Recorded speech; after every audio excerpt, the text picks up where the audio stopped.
자, 오밤중의 뉴스 두 번째 주제는 여기까지고요. 이어서 세 번째 주제로 넘어가겠습니다.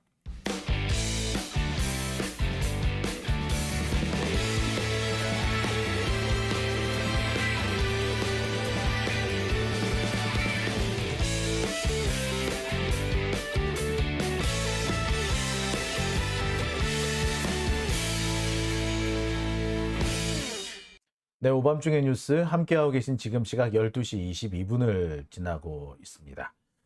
지나간 시간님, 대한민국 지도 위에 북한과 러시아, 옆에는 중국, 밑에는 일본, 포위당했네. 예, 대한민국의 상황이 그래요. 따라서 이 상황에서는 우리가 적을 하나라도 더 만들면 안 되는 거잖아. 그죠? 이거는 상식이지 않습니까? 따라서 이 주변에 있는 이 강대국들이 다 우리 편이 되도록 만들어야 돼요. 자, 그렇게 해왔던 게 문재인 정부였지 않습니까? 그래서, 한반도가, 이 동북아시아의 균형자로서 역할을 했고, 그 결과 많은 것들을 우리가 얻어낼 수가 있었잖아요. 심지어, 일본보다 우리가 외교적으로 앞지르는, 그래서 제가 그때 그런 말씀 드린 적이 있을 거예요. G7에서 일본을 빼고 한국을 넣자는 그런 주장들이 나오기 시작했다고. 왜? 일본은 지는 애고 한국은 뜨는 애다. 그런 얘기들이 실제로 G7에서 나왔다는 거 아닙니까? 그래서 G7 정상회담을 할 때 우리가 의장국인 프랑스 바로 옆에 마크롱 옆에 우리가 앉았던 이유가 다 그랬던 거예요. 근데 그 좋았던 시절 다 날려먹고 지금 당장 우리나라는 내일 하루 이틀 사이에 경제가 망할 수 있겠구나, 나라가 망할 수도 있겠구나 라는 그런 겁을 내고 살아야 되고, 우리가 중국과 러시아의 위협에 다시 한번 심장을 졸이고 살아야 된다는 것이 참 안타깝습니다. 그러네요. 자, 세 번째 주제는요, 조금 가벼운 주제로 한번 해봤습니다. 세 번째 주제는요, 미국 모닝 컨설트 여론조사 결과입니다. 그래서 돌아온 전 세계 꼴찌입니다. 지난 봄이었죠. 지난 봄과 겨울 무렵에 윤석열의 지지율이 바닥을 기었습니다. 19%까지 내려간 적이 있죠. 지난해에는 18%까지 내려가기도 했습니다. 자, 그때는 윤석열은 안정적으로 전 세계 여론조사 꼴찌였습니다. 미국의 모닝 컨설트는 늘 말씀드렸습니다만 전 세계 22개 나라를 대상으로 해서 지지율 조사를 하고 있습니다. 대체로 보면 모닝 컨설트 여론조사 결과가 다른 나라도 똑같은데 그 자국에서 하는 여론조사보다 좀 낮게 나오는 게 일반적입니다. 기시다 같은 경우에도요, 일본에서 조사를 하면 한 30% 중반 정도가 나온다고 해요.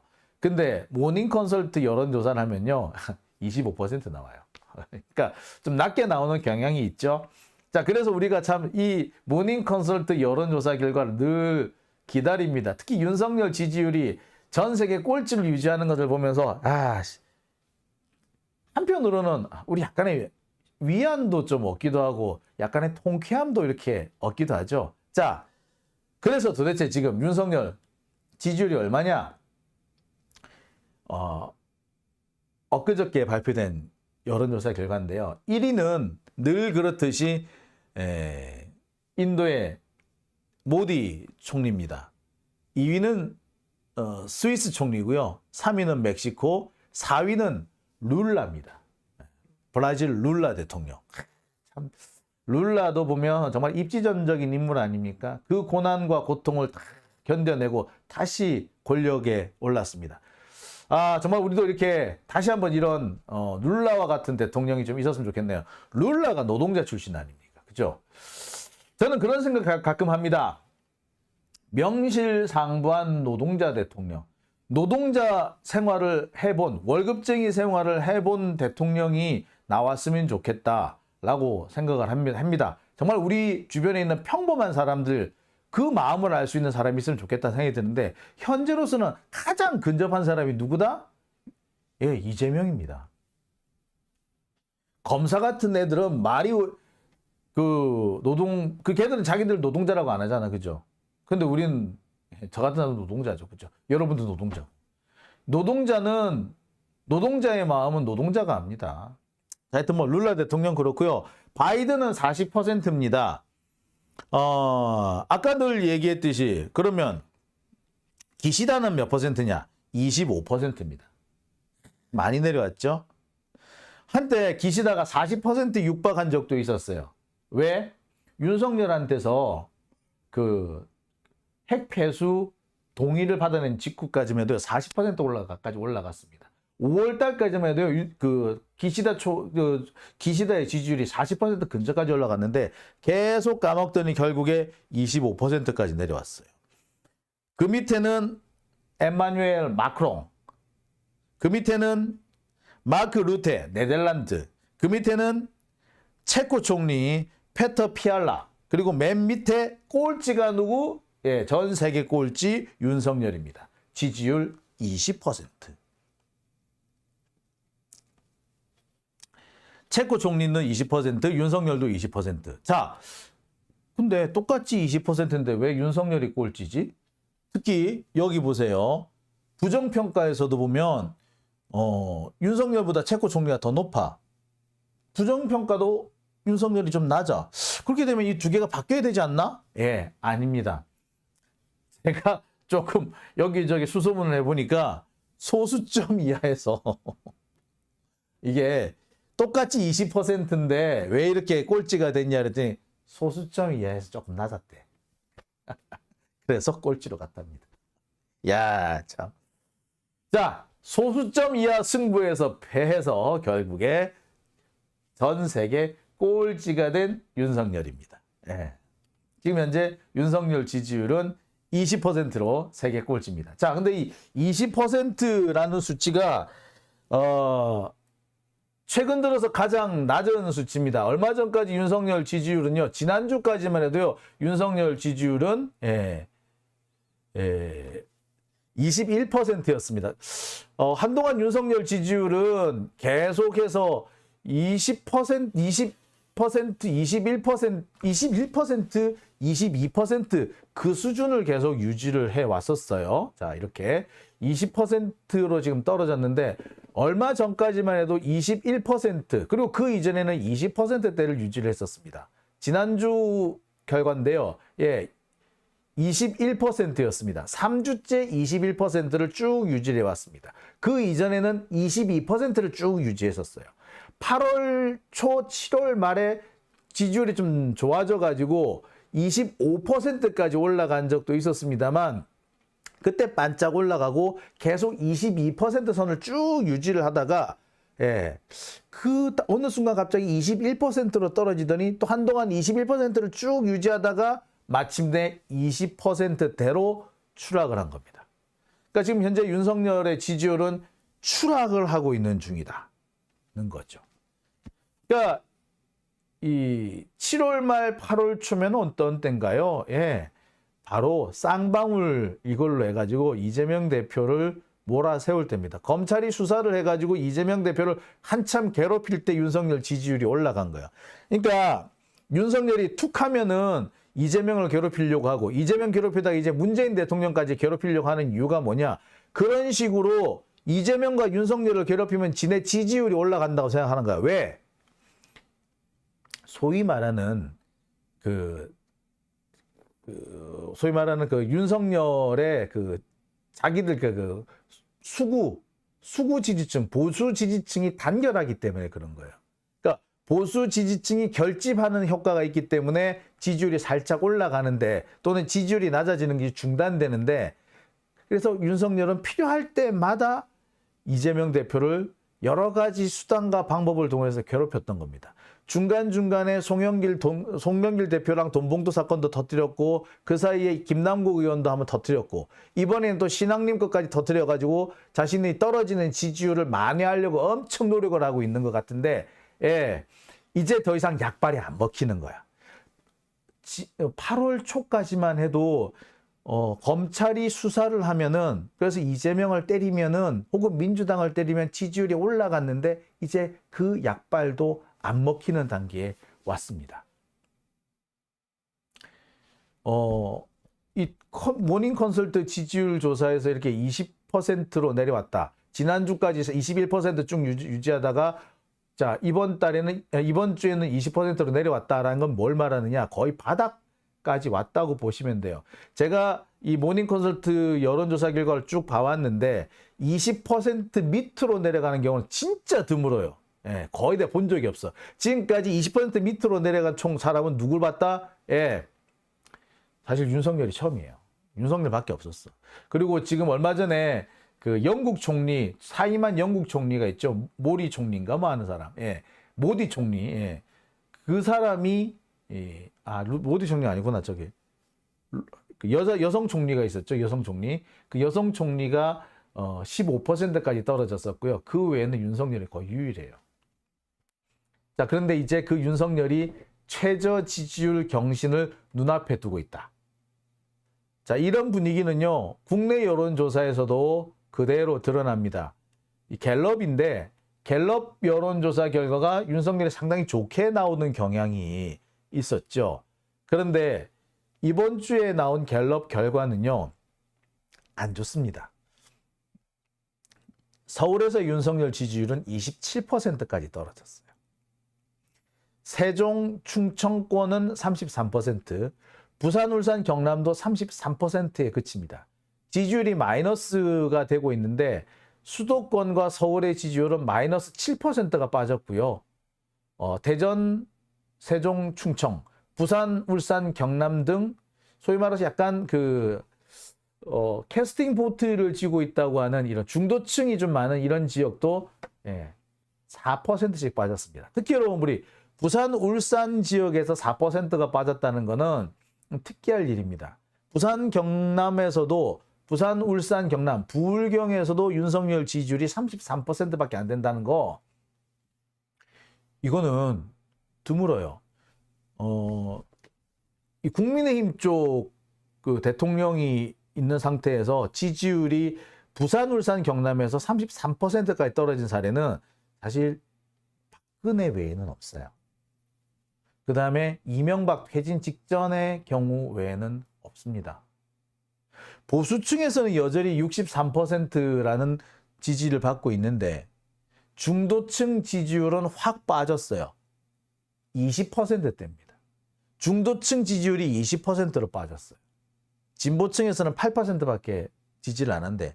아마 저 진보층 지지율은 제가 알기로는 뭐 잘못 눌렀거나 중도나 보수층인데 진보층인 척 했거나 뭐 이런 사람이 아닌가 싶어요. 어쨌거나 지금 윤석열 지지율의 핵심 부분은 뭐다? 제가 볼 때는 여기 이 중도층 지지율이 어떻게 보면은 가장 이 핵심적인 문제가 아닐까 싶어요. 자, 여러분 보세요. 중도층 지금 수박들이 툭 하면 중도층 때문에 이 중도층의 중도층에서 역풍 불까봐 뭐 하면 안 된다. 맨날 그런 식으로 얘기했었죠. 근데 보세요. 지금 중도층 지지율이 보세요. 이렇습니다. 윤석열 중도층 지지율이 20%밖에 안 돼요. 역풍은 지금 누가 지금 맡고 있습니까? 예. 윤석열이 지금 역풍을 받고 있는 거예요. 지금 역풍?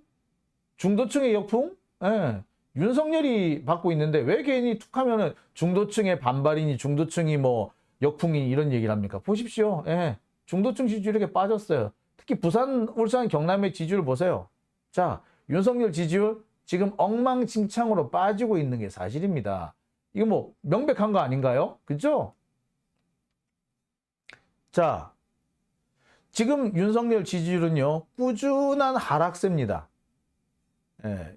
이게 지난주에 나온 연합뉴스 여론조사 결과인데요. 보시다시피 계속해서 빠지고 있습니다. 연합뉴스 조사로는 지금 34%까지 빠졌고요. 리얼미터 조사 같은 경우에도 지금 지지율이 계속 빠지고 있는 상태입니다. 윤석열 지지율은 지금 현재 그래서 계속 하락세다. 이 하락세는 외국에서 조사하고 있는 모닝 컨설트도 마찬가지고 국내 여론조사도 마찬가지다. 기본적으로 하락세다. 라는 걸 말씀드릴 수 있을 거예요. 자, 무무님, 룬은 윤석열은 대통령도 소수점 이하로 됐다고. 그렇습니다.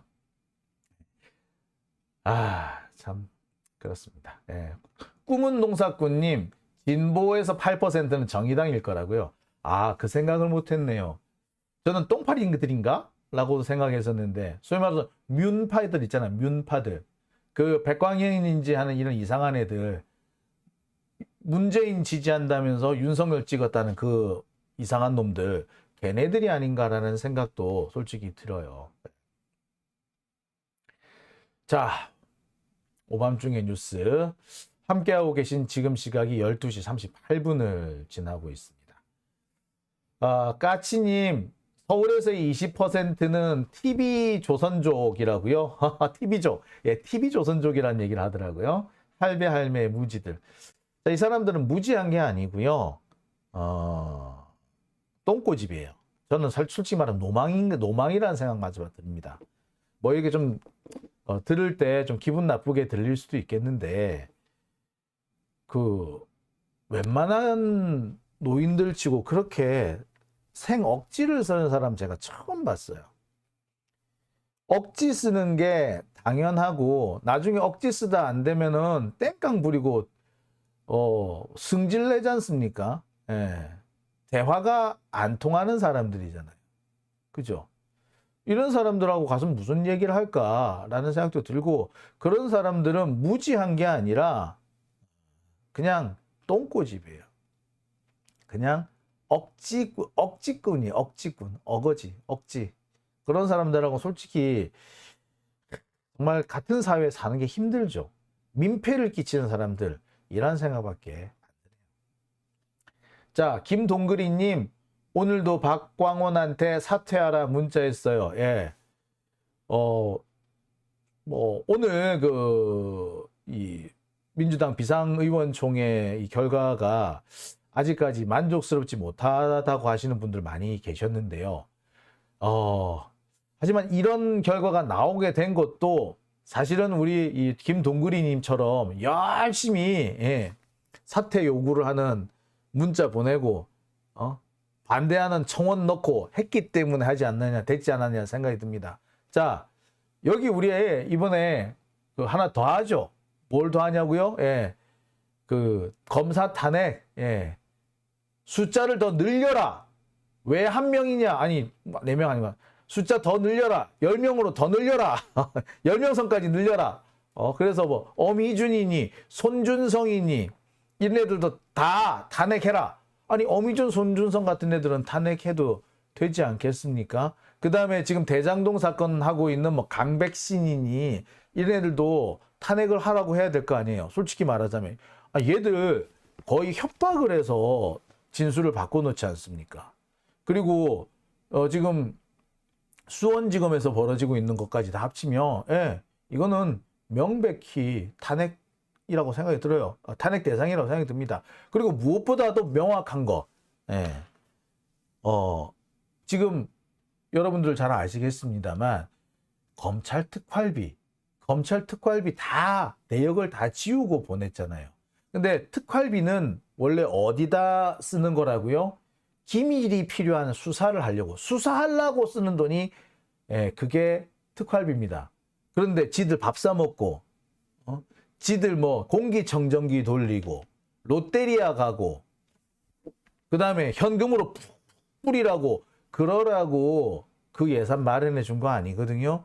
자, 따라서 특활비 관련 예산 이 방만하게 운영한 이 사람들 다 탄핵 대상에 포함됩니다. 그리고 이걸 숨기기 위해서 찍찍 가리고 줬다. 거기에 해당하는 그 검찰총장, 그다음에 중앙지검장, 각 검찰총장 이하 전국 지검 지청장들 다 탄핵 대상입니다. 그거 그렇게 새까맣게 지우고 보면 안 된다는 거, 그걸 검사가 몰랐을까요? 저는 검사도 알았다고 생각합니다. 사법부의 판단? 아니요. 사법부의 판단보다 중요한 건 입법부의 판단입니다. 사법부도요, 입법부의 판단을 함부로 뒤집지 못합니다. 입법부가 이거 탄핵 대상이다라고 해버리면 땡이에요. 그리고 탄핵이라는 게 뭡니까? 입법부가 소추를 하면 헌법재판소가 판단할 거 아니야. 헌법재판소가 딱 볼 때 이거는 판결을 무시한 겁니다. 탄핵 대상이 됩니다라고 판결해버리면 끝이야. 그걸로 끝이야. 자, 언제까지 법원이 판결 내려주길만 기다릴 거예요? 국회가 직접 헌법재판소에 이거 탄핵감 아닌가요? 탄핵 소추가요. 다른 게 아니고 이거 탄핵감 아닌가요? 탄핵감 맞죠? 라고 헌법재판소에 물어보는 거예요. 국회는 소추만 합니다. 탄핵은 누가 해? 헌법재판소가 해요. 헌법재판소가 이건 탄핵 대상 됩니다. 라고 판단할 거란 말이야. 그러면 그 판단에 맞춰서 헌재가 판단할 수 있는 여지를 줘야 될 거 아니에요. 그죠? 그러면 왜 한 명이야 한 명 같은 소리 하고 있네. 다 해야 돼. 제가 볼 때는요 지금 검찰총장이야 각 지검장, 지청장 다 해야 돼. 싸그리. 그래야지 검사들이 함부로 안 날뛰어요. 여러분 확실하지 않습니까? 특수활동비 개판으로 쓴 놈하고 특수활동비 내역 제대로 안 낸 놈하고 다 탄핵 대상되는 거잖아요. 그럼 한동훈도 자동 탄핵이지 뭐 이렇게 되면. 그죠? 그걸 해야지 뭐. 왜 안 하냐고. 그죠? 자, 하게끔 만듭시다. 지금 여기까지 오는 것도요. 우리가 힘을 내서 만들었잖아요. 그죠? 우리가 투쟁해서 만든 거잖아요. 그랬으면 더 나가라고 그것도 우리가 투쟁해서 만들면 됩니다. 민주당 안 한다고 우리가 툴툴거리고 짜증낼 게 아니라 하게 만들자고요. 그죠? 하게 만듭시다. 자, 오밤중의 뉴스 오늘은 제가 여기까지만 하겠습니다. 자, 오늘 후원해 주신 분들 소개를 드릴게요.